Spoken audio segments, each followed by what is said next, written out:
नमस्कार, स्वदेश न्यूज देख रहे हैं आप। मैं हूं आपके साथ ऋषभ सोनी और लेकर आया हूं हमारी खास डिबेट, जिसमें आज हम बात करेंगे धर्मांतरण पर हो रहे घमासान की। बागेश्वर धाम के पीठाधीश्वर धीरेन्द्र कृष्ण शास्त्री अपने बयानों को लेकर हमेशा सुर्खियों में रहते हैं। धर्मांतरण के खिलाफ वो लगातार मोर्चा खोले हुए हैं। छत्तीसगढ़ में पदयात्रा का भी ऐलान कर चुके हैं। वहीं अब बिलासपुर में दिए गए उनके बयान से सूबे में सियासत भी तेज हो गई है। दरअसल कथावाचक धीरेन्द्र कृष्ण शास्त्री ने जशपुर में चर्च के सामने कथा करने का ऐलान कर दिया है। भगवा फहराते हुए भव्य आयोजन होगा। उन्होंने कहा, भारत में सबसे ज्यादा धर्मांतरण का खतरा बस्तर में है। धीरेन्द्र शास्त्री ने धर्मांतरण पर संवेदनशीलता दिखाते हुए कहा कि वो धर्मांतरण के खिलाफ आवाज उठाना चाहते हैं और हिंदू राष्ट्र बनाने के लिए लोगों को एकजुट करना चाहते हैं। वहीं इस पर मामले में कांग्रेस के वरिष्ठ नेता और पूर्व मंत्री अमरजीत भगत ने कहा कि धार्मिक काम का कोई भी विरोध नहीं करता, लेकिन उद्देश्य परमार्थ के लिए होना चाहिए, ना कि राजनीति का कोई हिस्सा। संविधान में परस्पर सम्मान की बात कही गई है। बजरंगबली के भक्त हम भी हैं, लेकिन आपकी प्रार्थना से लोगों को शांति मिलना चाहिए। उनके इस बयान के बाद कांग्रेस को आड़े हाथों लेते हुए बीजेपी के वरिष्ठ विधायक धर्मलाल कौशिक ने कहा कि धर्मांतरण होगा तो संतों को पीड़ा होगी। केवल सरकार धर्मांतरण को रोके ये संभव नहीं होगा। समाज की भूमिका भी महत्वपूर्ण है। कांग्रेस कुछ नहीं कर पाई। कांग्रेस घड़ियाली आंसू बहाती है और धर्मांतरण को प्रमोट करती है। कांग्रेसियों को पीड़ा नहीं होनी चाहिए। अब एक तरफ प्रदेश में बाबा बागेश्वर पदयात्रा की तैयारी कर रहे हैं, तो दूसरी तरफ कांग्रेस इसे ठीक नहीं मान रही। इस यात्रा पर सियासत तो होना तय है, लेकिन इसका असर धर्मांतरण की रोकथाम पर कितना होगा, इस पर हम चर्चा करेंगे। लेकिन उससे पहले कुछ बयान सुनिए। आए हैं, छत्तीसगढ़ की भूमि अद्भुत है। प्रभु श्री राम का ये ननिहाल है। यहाँ आकर बहुत प्रसन्नता हुई। हम आगामी समय में छत्तीसगढ़ में पदयात्रा करेंगे, लेकिन पहले 7 नवंबर से दिल्ली से वृंदावन तक पदयात्रा करने वाले हैं। दूसरी बात, माओवादियों के खिलाफ, नक्सलियों के खिलाफ बस्तर क्षेत्र में जो अभियान चला, उसकी हम यहाँ के मुख्यमंत्री, उप मुख्यमंत्री एवं गृह मंत्री श्री विजय शर्मा जी एवं यहाँ के मुख्यमंत्री श्री विष्णुदेव साय जी, भारत के गृह मंत्री को बहुत बहुत साधुवाद दे रहे। नक्सली क्षेत्र में लोगों से प्रार्थना है, विकास के लिए अग्रसर हो, भारत को भारत रहने दे। नक्सलियों से प्रार्थना है, आप मूल प्रकृति की धारा में कहकर भारत की परंपरा के साथ कदम से कदम मिलाकर चले, ताकि हम विदेशी ताकतों से लड़ सके, भारत को अखंड बनाया जा सके। इसलिए भारत में धर्मांतरण में सबसे ज्यादा खतरा बस्तर क्षेत्र को है। इसलिए आगामी समय में हम जशपुर में कथा करने वाले हैं। सेकेंड बिगेस्ट जो एशिया की चर्च है, उसके ठीक सामने हम कथा करने के लिए जशपुर जा रहे हैं। भारत हिंदू राष्ट्र बनकर रहेगा। हमने प्लान बना दिया है, संतों का कमंडल, बागेश्वर धाम का मंडल हिंदू राष्ट्र। देखिए, तो साधु संत ऋषि मनीषी ये लोग सामान्य जनजीवन से इनका सोचने का करने का अंदाज ऊंचा रहता है। आग्रह है इनसे कि आप जो करने जा रहे हैं उसमें पुनः विचार करें और आपके प्रयास, आपके सभा, आपके प्रार्थना से जनमानस को शांति मिले, लाभ मिले, एक दिशा मिले। देखिए, सनातन धर्म को मानने वाले जो संत हैं, निश्चित रूप से धर्मांतरण होगा तो उनको पीड़ा होगी।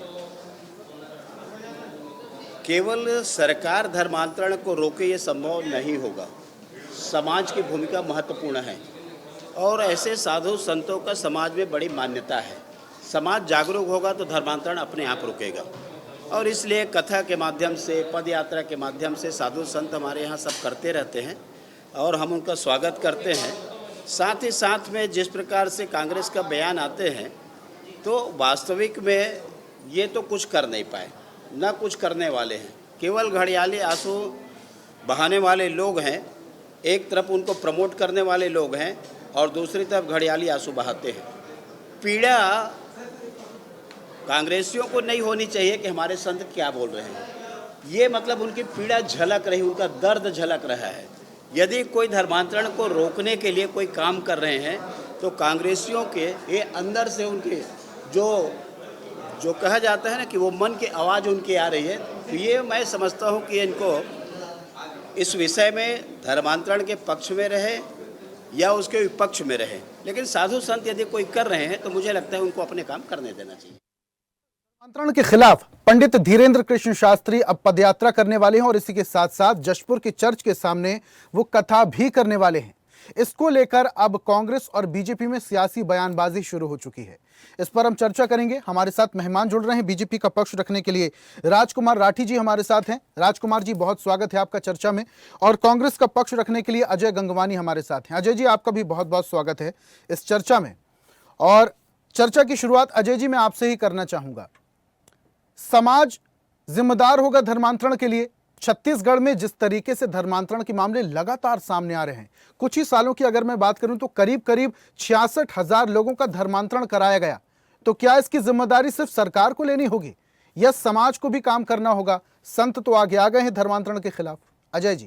जी जी जी जी जी देखिए, बहुत संवेदनशील विषय में डिबेट रखी आपने। मेरा निवेदन है, मुझे थोड़ा समय दीजिएगा, मैं बिंदुवार बात करता हूँ। देखिए, सबसे महत्वपूर्ण है किसी भी देश में जो साधु संत है या धर्म गुरु है, उनका एकमात्र उद्देश्य होना चाहिए कि आम जनता को परमार्थ के लिए प्रेरित करें, लोगों को अच्छे काम करने के लिए प्रेरित करें, सद्मार्ग में प्रेरित करने का प्रयास करें। परंतु लगातार हम जिस प्रकार से देख रहे हैं, धीरेन्द्र शास्त्री जी की जो बयान है वो सद्मार्ग और धर्म से बढ़कर लगातार राजनीति से प्रेरित दिख रहे हैं।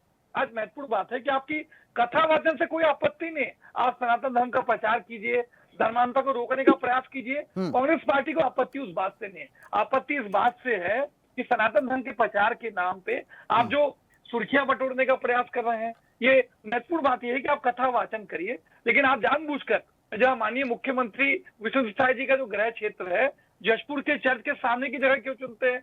आज जशपुर में कोई अच्छा हॉल, कोई अच्छे धार्मिक स्थल क्यों नहीं चुनते? मतलब आप टारगेटेड रूप से आप प्रचार में करने के लिए प्रयास करें। दूसरी महत्वपूर्ण बात है, अगर भारतीय जनता पार्टी सचमुच धर्मांतरण के विरोध में होती, उनके खिलाफ कार्रवाई करने की नियत थी, मंशा होती, दो बहुत महत्वपूर्ण उदाहरण मैं दे रहा हूँ। जब यहाँ पे शायद सरकार सत्ता में आई 17 महीने पहले, कैबिनेट की पहली बैठक में इस पर उन्होंने कहा कि धर्म स्वातंत्र कानून का पूरा ड्राफ्ट तैयार है, जिसमें कड़े कानून जो है धर्मांतर के खिलाफ है। आज 17 महीने हो चुके हैं, पूरा ड्राफ्ट तैयार होने के बाद आप उसको छत्ते में लागू क्यों नहीं करते? क्योंकि आपकी नियत नीति मंशा जो है धर्मांतर को सिर्फ और सिर्फ राजनीतिक हथियार के रूप में यूज करने की है। दूसरी महत्वपूर्ण बात है, माननीय सुप्रीम कोर्ट जो देश के संविधान का सबसे बड़ा संरक्षक है, वो केंद्र सरकार को निर्देशित किया कि भैया आप धर्मांतर के खिलाफ कड़े कानून बनाइए, न केवल छत्तीसगढ़, पूरे देश में उसको लागू करिए ताकि धर्मांतर के खिलाफ कड़ी से कड़ी कार्रवाई हो गए। भैया 11 साल ठीक है, लेकिन अजय जी धर्मांतरण को रोकने की जिम्मेदारी क्या सिर्फ सरकार की है? देखिए, दोनों की है। देखिए, दो चीजें हैं ना। आज कोई भी काम है, आप वरिष्ठ पत्रकार हैं, देश के संविधान में आर्टिकल 25 और आर्टिकल 26 ये स्पष्ट रूप से कहता है कि अगर कोई शिक्षा से धर्मांतर करता है तो ये स्वतंत्र है, परंतु अगर प्रलोभन देके, आज उसको लालच देके, उस पर दबाव पूर्वक अगर धर्मांतर किया जा रहा है, सन 1968 से जब श्यामा प्रसाद शुक्ला जी यहाँ मुख्यमंत्री थे तब से धर्मांतर के खिलाफ कानून है, ये हम सबका दायित्व है। लेकिन मैं तो स्पष्ट रूप से कह रहा हूँ कि धर्मांतरण को रोकने के लिए आप ठोस कदम उठाइए। ये राजनीति करने का प्रयास क्यों? मैं महत्वपूर्ण बात कह रहा हूँ कि सबसे अधिक चर्च यहाँ 15 सालों में नमन सखा के समय बने। धीरेन्द्र शास्त्री कैसे राजनीति कर रहे हैं सर? वो तो देखिए धर्मांतरण के खिलाफ आ रहे हैं, वो कथा करने की बात करते हैं, धार्मिक लोगों को जोड़ने की बात करते हैं। वो कह रहे हैं कि भारत को एकजुट करना है, भारत के लोगों को एकजुट करना है, हिंदुओं को एकजुट करना है। इसमें राजनीति कैसी? अजय जी। जी, मैं एक ही चीज कहना चाह रहा हूँ, धीरेन्द्र शास्त्री के कथा वाचन से वो तकलीफ नहीं है। मैं तो स्पष्ट रूप से मेरे मित्र राजकुमार राठी जी से पूछना चाहता हूँ कि आखिर सोच समझकर जशपुर के चर्च के सामने की जगह आखिर क्यों चुनी गई? क्या साधु संत को इस प्रकार की राजनीतिक बयानबाजी करनी चाहिए? मैं तो स्पष्ट रूप से कह रहा हूँ कि धर्मांतरण के खिलाफ आप एक अभियान चलाइए, लोगों में जागरूकता फैलाइए, ज्यादा लोगों को वो प्रयास। आप ये बात मानेंगे अजय जी, आप ये बात मानेंगे छत्तीसगढ़ में सबसे ज्यादा धर्मांतरण ईसाई धर्म में हुआ है? भारतीय जनता पार्टी अजय जी, आप ये बात मानेंगे सबसे ज्यादा धर्मांतरण छत्तीसगढ़ में ईसाई धर्म का हुआ है? कभी प्रभु श्री राम के नाम पर, कभी गंगा जल के नाम पे, अजय कभी जी, गाय और गोबर के नाम पे। अजय जी, 66,000 धर्मांतरण हुए हैं अभी कुछ सालों में ही। सबसे ज्यादा धर्मांतरण ईसाई धर्म में हुआ है। लोगों को प्रलोभन दिया जा रहा है, खाने का, शिक्षा का, बच्चों को अच्छी शिक्षा का, स्वास्थ्य का, इलाज का, पैसे का, अनाज का, इसका प्रलोभन दिया जा रहा है भोले भाले लोगों को। अजय जी, आपकी आवाज मैं कम सुन पा रहा हूँ। अजय जी, मेरी आवाज आप सुन पा रहे हैं? आपकी आवाज स्पष्ट नहीं आ पा रही, शायद नेटवर्क का कोई इशू है। उसे दुरुस्त करके वापस जल्दी से मैं आऊंगा आपके पास। अजय जी, ये तकनीकी जो समस्या है इसको दुरुस्त करके जल्दी से मैं आपके पास आऊंगा। राजकुमार जी का मैं रुख कर लेता हूं। राजकुमार जी, बड़ा मुद्दा है पूरे देश में धर्मांतरण का। अब इसका बीड़ा उठा लिया है धीरेन्द्र कृष्ण शास्त्री ने, लेकिन क्या ये काफी होगा? सरकारें लगातार कह रही धर्मांतरण को लेकर कठिन और सख्त कानून हम बनाने जा रहे हैं, वो उसको लेकर भी कई सारे सवाल खड़े होते हैं। 66,000 का आंकड़ा पहुंच गया है धर्मांतरण को लेकर, और अभी भी सिर्फ मुहिम चल रही है। देखिए, जब छत्तीसगढ़ राज्य का गठन हुआ और पहली सरकार कांग्रेस की बनी, अजीत जोगी जी मुख्यमंत्री बने, वो खुद कन्वर्टेड क्रिश्चियन थे। और आप देखेंगे प्रदेश में सबसे ज्यादा अगर चर्च का निर्माण हुआ तो जोगी जी के शासन में हुआ। फिर मैं 18 महीने पीछे जाता हूँ। सुन लीजिए अजय जी, सुन लीजिए। मैं कुछ नहीं बोल रहा, बोलिए। आप बोल रहे थे तो बहुत गहरता सुन रहा। कांग्रेस की यही कमजोरी है, सुनने का साहस नहीं है आप। मैं तो डिस्टर्ब नहीं कर रहा राजकुमार जी। अच्छा ठीक है ना, पॉइंट में आते हैं राजकुमार जी, जल्दी से। सरकार रही, लगातार धर्मांतरण की घटना हुई। राजेंद्र नगर थाने में एक जगह धर्म परिवर्तन हो रहा था, भाजपा के कार्यकर्ता थाने जाके बताया तो पुलिस ने कोई एक्शन नहीं लिया। और तो और बस्तर के एसपी ने तत्कालीन मुख्यमंत्री भूपेश बघेल जी को पत्र लिखा, जिस प्रकार से आदिवासी समाज का धर्मांतरण हो रहा है, इससे मूल आदिवासी और जो धर्मांतरण कर रहे हैं आदिवासी, उनके बीच में वर्ग संघर्ष की स्थिति उत्पन्न हो सकती है। सरकार ने उसको संज्ञान में नहीं लिया, उल्टा एसपी का ट्रांसफर कर दिया। तो जिस प्रकार से कांग्रेस ने 8 साल में धर्मांतरण को बढ़ावा दिया है, तो ये कोई जादू की छड़ी तो है नहीं। विष्णुदेव साय जो है 18 महीने का समय भी पूरा नहीं हुआ है, उसमें भी 2 बार राजकुमार जी, छत्तीसगढ़ में सबसे ज्यादा सरकार बीजेपी की रही है, और क्या सरकार ने, समाज जनों ने, साधु संतों ने यह पता करने की कोशिश की, इसमें एक्शन लेने की कोशिश की कि आखिरकार धर्मांतरण लोगों का हो क्यों रहा है और किनका हो रहा है? कोई भी बड़े रईस पैसे वाले लोग धर्मांतरण नहीं करते, जो लोग मजबूर हैं उनका धर्मांतरण कराया जा रहा है। शिक्षा के नाम पर, इलाज के नाम पर, अनाज के नाम पर, इसके नाम पर लोगों को, भोले भाले लोगों को धर्मांतरण कराया जा रहा है। देखिए, निश्चित रूप से गरीबी और शिक्षा का अभाव जो है धर्मांतरण का बड़ा विषय रहा है। जिस प्रकार से प्रदेश में बस्तर क्षेत्र में हम देखते हैं, कांग्रेस के शासन में आधारभूत सुविधा नहीं पहुंचती थी। जब से इस प्रदेश में भारतीय जनता पार्टी की सरकार आई है, मैं कांग्रेस की सरकार का आपको पिक्चर दिखा सकता हूं, किस प्रकार से एक पेशेंट को एम्बुलेंस की जगह चारपाई से लाया जाता है। 4-4, 5-5 किलोमीटर का जो सफर है, वो हमारा आदिवासी भाई पेशेंट को जो है चारपाई में रख के तय करता था, वहां पर आधारभूत सुविधा पहुंचे। ये भारतीय जनता पार्टी की विष्णुदेव साय की सरकार की मंशा है।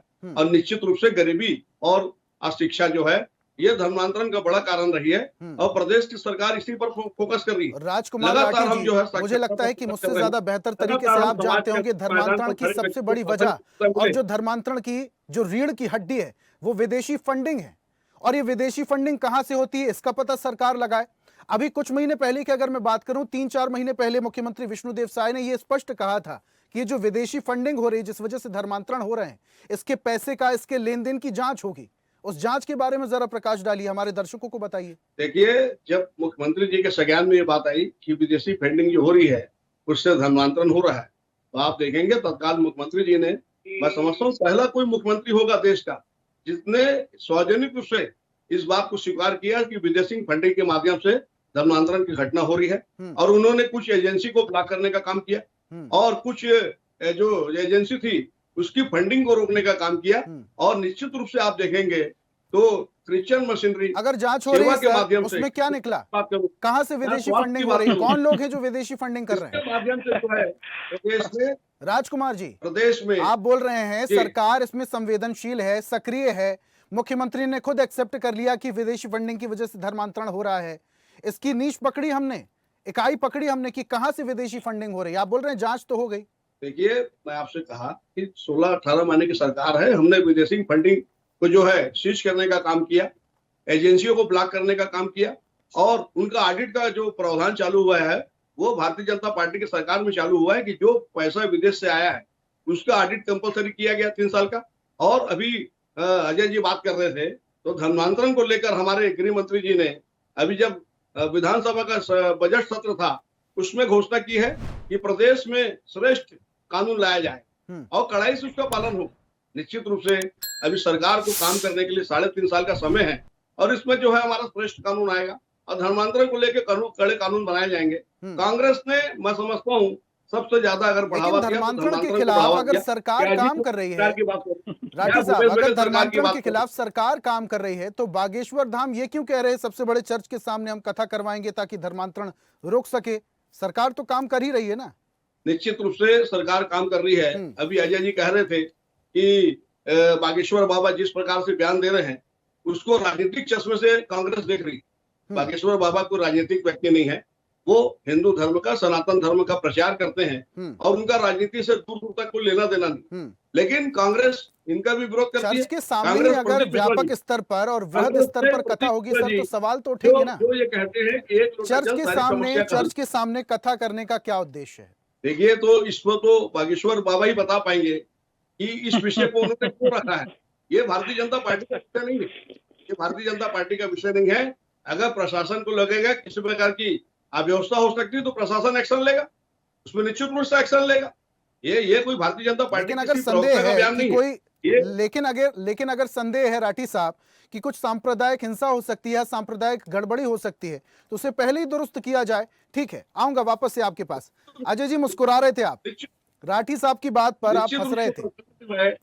निश्चित रूप से सरकार संज्ञान में ले रही है। ठीक है, माहौल काफी लाइट कर दिया अजय जी ने। ठीक है अजय जी, मुस्कान के पीछे क्या तंज है? ठीक है, सुन लेते हैं, कांग्रेस अजय जी को भी सुन लेते हैं। 71 अजय जी, हंसी के पीछे क्या तंज है? शांत कर लीजिए, इतने संवेदनशील विषय पे हमारा कांग्रेस से प्रवक्ता हाथ रहा है, 71 से 35 पर आ गए जनता का। ठीक है राठी साहब, एक एक करके, ऐसे नहीं, सुन लेते हैं ना। देखिए वो भी सुन रहे थे, अजय जी भी पूरी बात सुन रहे थे। राठी साहब, आऊंगा वापस से आपके पास। अजय जी जल्दी से बात रखिए। देखिए, महत्वपूर्ण बात है कि आज मैं स्पष्ट रूप से कह रहा हूं कि सनातन धर्म के प्रचार से या धीरेन्द्र शास्त्री के कथा वचन से कोई आपत्ति नहीं है। आपने बहुत स्पष्ट प्रश्न मेरे मित्र से पूछा कि आखिर जशपुर की चर्च के सामने का स्थल क्यों? ये सबसे बड़ा यश प्रश्न है, क्योंकि आपको उसको मीडिया में सुर्खियों में लाना है, धर्मांतरण के नाम पे राजनीति करनी है। एक बहुत महत्वपूर्ण बात मैं आपके चैनल पे कह रहा हूं, भारतीय जनता पार्टी कभी धर्म के नाम पे, कभी हिंदुत्व के नाम पे, कभी छदम राष्ट्रवाद के नाम पे, कभी गाय और गोबर के नाम पे, कभी कुंभ महोत्सव के नाम पे, कभी गंगा जल के नाम पे, और ताजा देखा हमने कि लोकसभा चुनाव के समय पूरा भारतीय जनता पार्टी का प्रचार अयोध्या के राम मंदिर पे था। लेकिन महत्वपूर्ण बात यह है कि जब ये अयोध्या के जो जनता थी उन्होंने भारतीय जनता पार्टी की ऊर्जा को बुरी तरह हारा है। न केवल अयोध्या, चित्रकूट, सीतापुर, रामटेक, प्रयागराज, रामेश्वरम, ये सारी जो जगहें हैं ये प्रभु श्री राम की स्मृतियों से जुड़े हुए। मतलब ये स्पष्ट संदेश देश की जनता ने दिया कि राजनीति में धर्म आवश्यक है, परंतु धर्म पे राजनीति किसी प्रकार से स्वीकार्य नहीं है। दूसरी महत्वपूर्ण बात है, दिखता है कि आप धर्म पे राजनीति करते हैं, वोटों का ध्रुवीकरण करते हैं। दूसरी महत्वपूर्ण बात है, भाई अयोध्या के राम मंदिर पे राजनीति करते करते आप 14 करोड़ रुपए का चंदा खा जाते हैं। 2 करोड़ की जमीन 2 घंटे के अंदर 18.5 करोड़ में बेच के आप जमीन घोटाला करते हैं। ठीक है अजय जी, लेकिन हम धर्मांतरण की बात करते हैं ना, राजनीति की आड़ में अगर धर्मांतरण रुक रहा है तो ये ज्यादा गलत तो नहीं है ना सर? मेन मुद्दा तो होना चाहिए धर्मांतरण रुकना है, रुकना चाहिए धर्मांतरण। देखिए, बहुत अच्छी बात की, मैं उसी पे आ रहा था। देखिए, 2 चीजें हैं। मैं तो स्पष्ट रूप से आपके चैनल पे खुली चुनौती देता हूं कि क्या 17 महीने आपको कम लगते हैं? आप ही की सरकार जब कह रही है कि धर्म स्वातंत्र कानून का पूरा ड्राफ्ट तैयार है, तो एक छोटे से कानून को इतनी बार विधानसभा की बैठकें हो चुकी है, आप क्यों पारित नहीं करते? क्योंकि आपको धर्म पे राजनीति करनी है, आपको धर्मांतरण को रोकने का प्रयास नहीं करना है। पहली बात, सुप्रीम कोर्ट के कहने के बाद भी आखिर क्यों केंद्र सरकार कड़े कानून नहीं बना रही? दूसरी बात, तीसरी महत्वपूर्ण बात है कि आप ही के 15 सालों में सबसे ज्यादा चर्च क्यों बन जाते हैं? आप ही के केंद्र की मोदी सरकार लगातार चंगाई सभाएं क्यों आयोजित करती है? आप ही के वरिष्ठ मंत्री लगातार रामकुंड की प्रार्थना सभा में क्यों जा रहे हैं? तो ये दिखता है कि आपके लिए धर्मांतरण जो है एक राजनीतिक हथियार है। आपको धर्मांतरण को रोकने की नियत नीति लेकिन धर्मांतरण, देखिए अजय जी, लेकिन अगर धर्मांतरण के खिलाफ कांग्रेस पार्टी भी है, अगर धर्मांतरण के खिलाफ कांग्रेस पार्टी भी है, तो ऐसा नहीं है भूपेश शासनकाल में धर्मांतरण नहीं हुआ। राजनांदगांव, बस्तर, जशपुर, रायपुर तक में धर्मांतरण हुए हैं, बड़े बड़े धर्मांतरण हुए हैं सर, और फंडिंग के मामले भी सामने आए। उस दौरान भूपेश सरकार ने क्या किया धर्मांतरण को रोकने के लिए? देखिए, मैं आपके चैनल पे पूरी जिम्मेदारी से इस बात को कह रहा हूं कि भारतीय जनता पार्टी के द्वारा एक भी रजिस्टर्ड कंप्लेन के द्वारा नहीं की गई। अभी मेरे मित्र एक दावा कर रहे थे लाखे नगरी की कंप्लेन का, वो भी भारतीय जनता पार्टी की साजिश और षड्यंत्र है। एक ही समाज, साहू समाज का पोस्टर और साहू समाज के व्यक्ति कंप्लेन कर रहा था। बाद में जब पुलिस जांच करती है तो पूरी तरह फर्जी दिखती है। मैं तो स्पष्ट रूप से कह रहा हूं, अगर किसी राज्य में अगर धर्मांतरण बढ़ता है तो चर्चे सबसे ज्यादा बनती है। अब मैं ऑफिशियली बोल रहा हूं, अभी मेरे सामने गूगल कर लीजिए, रमन सरकार के 15 सालों में छत्तीसगढ़ में सबसे अधिक चर्च बनी, जो इस बात का सबसे बड़ा प्रमाण है कि रमन सरकार के 15 साल के कार्यकाल में सबसे अधिक धर्मांतरण हुए। दूसरी तो मैं महत्वपूर्ण बात कह रहा हूं कि जब 1968 से धर्मांतरण के खिलाफ जो कानून बना है, आप कड़ी से कड़ी कार्रवाई तो करिए, आपकी नियत नीति मंशा तो हो। ये तो दिख रहा है कि आपको सिर्फ धर्मांतरण। लेकिन अजय जी, अगर बीजेपी के शासन काल में सबसे ज्यादा धर्मांतरण हुआ, सबसे ज्यादा चर्च बने, तो क्या कांग्रेस के शासन काल में जिम्मेदारी नहीं बनती थी कांग्रेस सरकार की कि धर्मांतरण को रोका जाए, और जिस तरीके से भोले भाले लोगों का धर्मांतरण कराया जा रहा है उसको रोका जाए, उसके खिलाफ एक्शन लिया जाए? नहीं, 100% मैं आपकी बात से सहमत हूं। आप मैं लगातार भूपेश सरकार के 5 सालों के कार्यकाल में लगातार यहाँ का प्रशासन, यहाँ की पुलिस लगातार ये प्रयास करती रही। बहुत सारी घटनाओं को हमने रोका है। मैं महत्वपूर्ण बात है, किसी भी व्यक्ति की मजबूरी का फायदा उठा के, चाहे स्वास्थ्य के नाम से, शिक्षा के नाम से या आर्थिक मदद के नाम से प्रलोभन दे के या दबाव डाल के अगर वो किया जा रहा है, कांग्रेस पार्टी उसका विरोध करती है और लगातार हमने प्रयास किया है। लेकिन महत्वपूर्ण अंतर यह है कि भारतीय जनता पार्टी उसका राजनीतिकीकरण करके वोटों के ध्रुवीकरण का प्रयास करती है। परंतु मैं स्पष्ट रूप से कह रहा हूं, अपनी बात को अंडरलाइन कर रहा हूं आपके चैनल पे, कि कांग्रेस पार्टी राजनीति में धर्म का आवश्यक मानती है, परंतु भारतीय जनता पार्टी जो धर्म पे राजनीति कर रही है, आखिरी कमेंट लूंगा मैं, के प्रचार के नाम पे राठी साहब का आखिरी कमेंट लूंगा, जो बात कर रही है, राठी साहब 20 सेकंड का समय, ठीक है राठी साहब 20 सेकंड का समय। कलेक्टर की सहमति के बिना तो धर्मांतरण नहीं हो सकता ना, उसके बावजूद आंकड़े बढ़ रहे हैं। 20 सेकंड। कह रहे थे, सबसे पहली बात, जात पात की राजनीति, भाई को भाई से लड़वाने का काम कांग्रेस करती है। भ्रष्टाचार की बात कर रहे थे, तो इनके जो नेता है राहुल गांधी जी, सोनिया गांधी जी, नेशनल हेराल्ड मामले में बेल पर हैं, उसमें चार्जशीट तैयार हो गई है, 17 महीने में क्या प्रयास किया हो गई है। और ये गंगा जल की बात कर रहे थे, गंगा जल हाथ में लेकर कसम खाकर सरकार बनाने वाले ये भूपेश बघेल जी 36 वादे किए थे, 36 में 6 वादे पूरे नहीं किए। ये गंगा जल को जो है हम लोग देखिए राठी साहब और अजय जी, वादे तो बहुत सारी सरकार करती है, बहुत सारे नेता मंत्री करते हैं, लेकिन इन वादों का क्या होता है ये आप भी बहुत अच्छे से जानते हैं, जनता भी बहुत अच्छे से जानती है। धर्मांतरण पर ये सियासत जरूर हो रही है, लेकिन इस धर्मांतरण को रोका कैसे जाए, ये बहुत बड़ा सवाल है। बहुत शुक्रिया अजय जी हमारे साथ जुड़ने के लिए, और राजकुमार जी आपका भी बहुत बहुत शुक्रिया हमारे साथ जुड़ने के लिए। आज हम बात कर रहे थे पदयात्रा की, वो पदयात्रा जो धीरेन्द्र कृष्ण शास्त्री करने वाले हैं, और एक कथा भी चर्च के सामने करने वाले हैं। धर्मांतरण के खिलाफ अब साधु संत आगे आ रहे हैं, सरकार से भी गुहार लगा रहे हैं, सरकार भी इसमें संवेदनशील है, लेकिन विपक्ष आवाज उठा रहा है, सवाल उठा रहा है। ये धर्मांतरण को रोकने के लिए पदयात्रा का क्या असर छत्तीसगढ़ में होगा, ये आने वाला वक्त बताएगा। आज की खास पेशकश में फिलहाल इतना ही। देखते रहिए स्वदेश न्यूज, सबसे पहले देश। और ऐसी ही ताजा खबरों के लिए लाइक, फॉलो और यूट्यूब पर सब्सक्राइब कर बेल आइकन जरूर दबाइए, और हर अपडेट के लिए विजिट कीजिए स्वदेशलाइव.com।